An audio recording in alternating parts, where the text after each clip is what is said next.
Condensation, पहला आपका यहाँ पे लिखा हुआ है condensation, the conversion of gaseous substance into a liquid.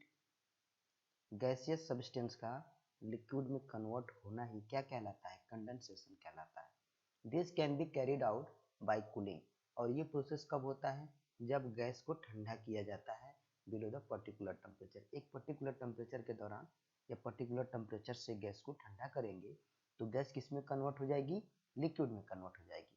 When heat is extracted from the gas, जब हीट गैस से बाहर होती है, the kinetic energy of the molecule decrease, यानी कि जब तक मॉलिक्यूल के अंदर हीट रहती है तो मॉलिक्यूल की काइनेटिक एनर्जी क्या होती है?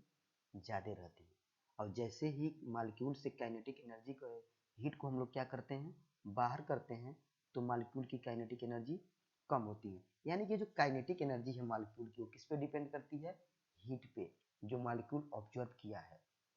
तो जैसे ही मॉलिक्यूल से हीट बाहर होती है, मॉलिक्यूल की काइनेटिक एनर्जी क्या होती है? डिक्रीज होती है, एंड हेंस टेम्परेचर फॉल, और उसका टेम्परेचर भी डाउन होता है।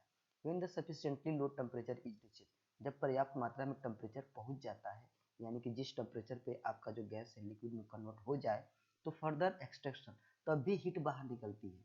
लेकिन उस समय देखिए यहाँ पे जब हीट बाहर निकल रही तो काइनेटिक एनर्जी डिक्रीज हो जाती है, लेकिन जब सर्टेन टेम्परेचर पे पहुंच जाता है जो लिक्विफिकेशन के लिए, यानी कि अब क्या होगा? आपका गैस किस में कन्वर्ट हो जाएगा? लिक्विड में कन्वर्ट होगा। उस समय भी अगर वो ठंडा हो रहा है और उस मॉलिक्यूल से हीट बाहर निकल रही है, तो उस समय उसकी काइनेटिक एनर्जी रिड्यूस नहीं होती। क्या लिखा है यहाँ पे?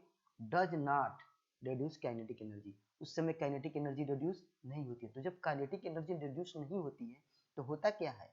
तो दिस इज टर्न रिजल्ट, इसका परिणाम ये निकलता है increase in intermolecular attraction force. ठीक है, जो मॉलिक्यूल, जैसे मॉलिक्यूल है तो मॉलिक्यूल के बीच में अट्रैक्शन फोर्स क्या होता है? बढ़ जाता है। और जब अट्रैक्शन फोर्स बढ़ेगा तो मॉलिक्यूल क्लोजर, ब्रिंगिंग क्लोजर, तो जो मॉलिक्यूल के अंदर अट्रैक्शन फोर्स बढ़ेगा तो मॉलिक्यूल एक दूसरे के नजदीक आ जाएंगे।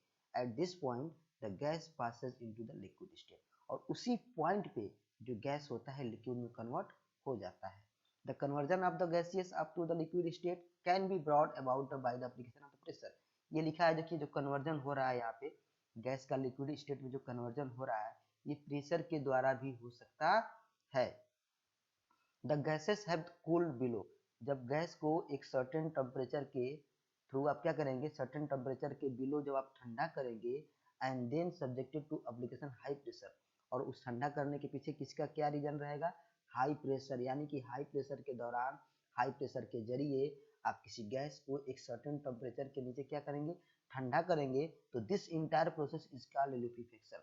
तो उस पूरे प्रोसेस को लिक्विफेक्शन कहते हैं। क्या कहते हैं? लिक्विफेक्शन, यानी कि गैस को प्रेशर के द्वारा ठंडा किया जाना, यानी कि जिस प्रेशर, जिस टेम्परेचर पे गैस आपका लिक्विड में कन्वर्ट हो जाए तो उसको क्या कहते हैं? लिक्विफेक्शन कहते हैं।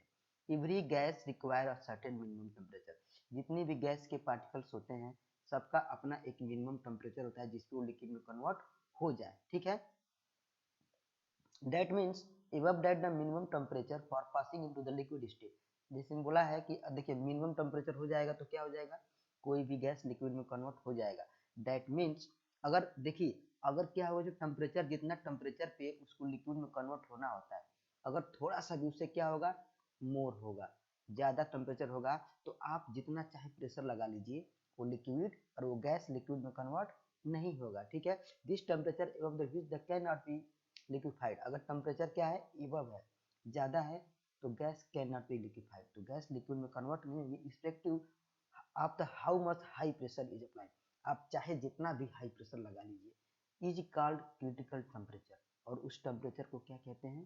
क्रिटिकल टेम्परेचर कहते हैं। Every gas is associated with the specific critical temperature, और हर एक गैस का अपना एक क्रिटिकल टेम्परेचर होता है कि जिस क्रिटिकल टेम्परेचर पे वो क्या हो जाएगी? लिक्विड में कन्वर्ट हो जाएगी। अगर थोड़ा सा भी उससे ज़्यादा हो जाएगा तो लिक्विड में कन्वर्ट नहीं होगा।